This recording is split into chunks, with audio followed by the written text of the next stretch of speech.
40. Let's go. All right. Hi, everybody. Today we have the distinct pleasure of speaking with Chief Michael Frye, who is the Chief of Police of Minot, North Dakota, which is so exciting. He has had a journey that I would like for you all to hear. I find that we all have journeys and situations that we can use to help others. And so today we have Chief Michael Frye. Good morning, sir. Good morning, ma'am. It's good to hear you. Good to see you again. Yes, it's been a few months since we met initially, Yeah. and I'm sure a lot has been happening in your world. So I want you to just start with telling us who is Chief Michael Frye. Well, I start off interviews by just saying, first and foremost, Chief Michael Frye is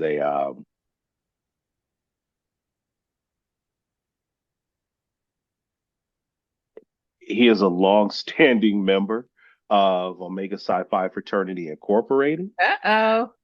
Uh-oh, say it ain't so. Throw him up. But no, we go back. I've been in law enforcement now. This is year 35, Mhm. and I love it. And I'm a father of three adult kids, a grandfather, one little angel, Rose, and my other one, Lily. She passed at 13 months. Her Rose's twin, but that's okay because we know that she went to be with the Lord, Yes. and so I got 13 days with her. So I count that as a blessing. Hmm. Yeah. So really, it's law enforcement is a vehicle, and I was telling you before, everything's a tool. How do you utilize that tool? How do we move in light of knowing what we've been given? And so that's how I operate. That's who Mike Fry is. How did you start your career in law enforcement? Can you tell us a little bit about your background? Um, how'd you get started? Absolutely. I'm from inner city Detroit. And so my baseball coach back in the day, back in the 70s, right? My Telling your baseball age. you know what? Thank you. Thank you, Jesus, because Thank I'm you, telling you, Jesus. Mhm. old age is not a privilege given to everybody. Isn't that the truth? I just turned 58 last week. And Okay. so Happy belated birthday. yes. And so I'm thankful for every trip around the sun. You and me both. You and me both. But no, grew up and was playing baseball and had my baseball coach he was a coach, he was a policeman for Detroit. Mm. And I've always wanted to be a policeman. Grew up, ended up being an airplane mechanic for Northwest Airlines. And my mom hated it, absolutely hated it. And my mom was like, why would you do something 40 years of your life that you hate? And that was the best advice I got. Went back to school, left the airline, went back to school. Wow, what a blessing. That I worked three jobs to get through school and was happier than I ever was because I Wow. actually was pursuing my goal. Yeah. Passion took you there. Yeah, because I think that a lot of times we think we want to do one thing, but our passion will be the ultimate um happiness and satisfaction for us. So, when you're able to follow that, I think it's amazing. So, tell me, how has this new position come about? Because being the chief of police of Minot is new, right? The city of Minot is new. This is, like I said, this is year 35 Yes. in law enforcement. And so you get here, you've learned a lot of things along the way. And I'll go back into where the different paths I've taken. But for the city of Minot, the state of North Dakota, I believe I'm the first Black chief they've ever had in the state Which is a uh, of a especially of a major city. yes. Hmm. And you know what? It's interesting, but I don't look at it as the Black chief. I look at it as I busted my butt to get here. Yes. I Deserving. right. They ain't nobody just gave this. You got to earn this. And thankfully, they've embraced me in this. It's a small town, 50,000 people, Hmm. but it has big town stuff. Oh, sure. Yeah, Sure. it's big city things, and I'm loving it, loving it. I've Well, been and here I since tell you, July. yeah, I tell you, I am from small town Alabama, but there's real crime everywhere. Yeah, And so it doesn't matter really the size of a town or the size of a city, crime is everywhere. And so, I want to know because I know that you come from Minneapolis. Your initial, stint of policing. policing has was in Minneapolis, and then you had kind of a cut through at the Bismarck College, right? Yeah. And so I want to hear about all of that. Uh-oh. See, everybody want to be known. We No, want to be nosy on we this want to be talk show. known. No, you know what? I actually started off with St. Paul Police, Yes. um, doing parking enforcement, and then Minneapolis hired first. I was slated to go with St. Paul, but that wasn't the Lord's will. I went to Minneapolis and spent the first 10 years doing narcotics and all sorts of stuff, the SWAT team, horses. All right. Took Went to California, worked for San Carlos Police in San Carlos, California. And for those of you who don't know, that's in between San Francisco and San Jose. Oh, Right okay. on. Yep. So everything's built up into the mountains in It's California. wine country, right? Yes, Lord. Yes, Lord. So, but it was a great time. Came back um, to Minneapolis after those 2 years. I was a supervisor in California. Came back to Minneapolis and finished out. So I did 32 years with Minneapolis. So you were there during George Floyd. How did I know you was going there? Well, when you hear Minneapolis, that a lot of us think of George Floyd. We do. You know what? It,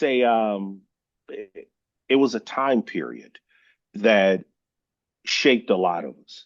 We lost over close to 500 police officers who left on PTSD. It's no joke. Wow. Um, See, that's the you kind of know, thing that we don't hear about. We don't hear that, you lost police officers and the trauma of just the whole experience. We know from the community seeing, but not from the other side. and obviously, there's no, you can tell that I'm of the community and from the community. Absolutely. And so some of the same things that the communities experience, so have I. But you don't change anything from the outside, really. You change it from within.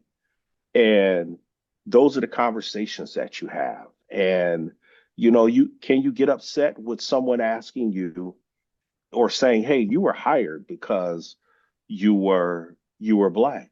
No, I was hired in spite of. You were hired because of you came right out of college and got a job. I had to have X number of years and all this experience to get hired. So who really? So, but do you get upset? No, you educate. And Mhm. that's what my platform will always be. Educate, talk, let's make sure that we're being good humans. Which is most important. Which is Yep. most important. Yep, for sure. But Minneapolis, yes, George Floyd, the riots and all those things, they were a mess. What broke your heart, what breaks my heart is that we stopped listening to one another.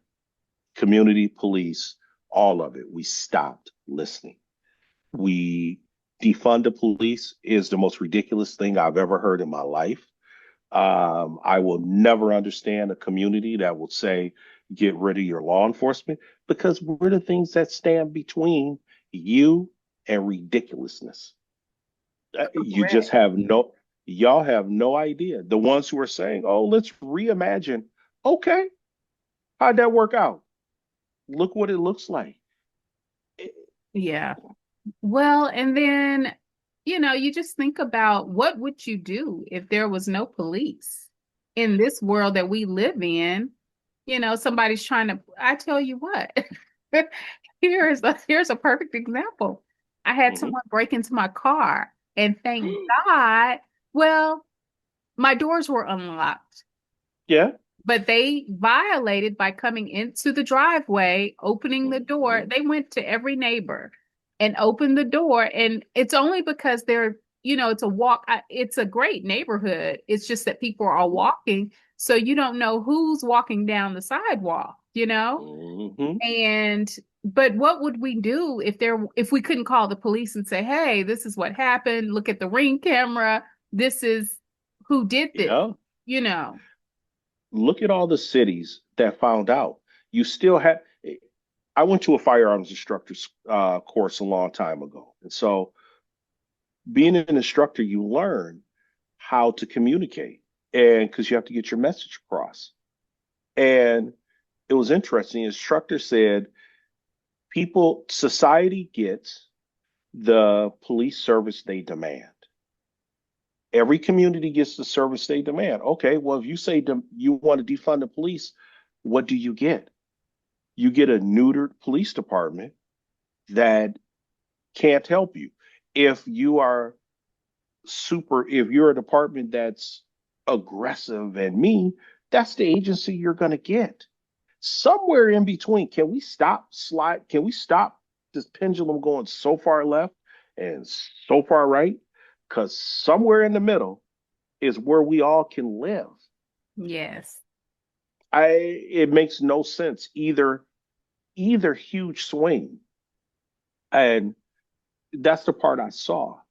And it was sad. Minneapolis found out. People couldn't get the help. As a commander there, I had to call folks and tell them, I'm sorry, I know you were carjacked.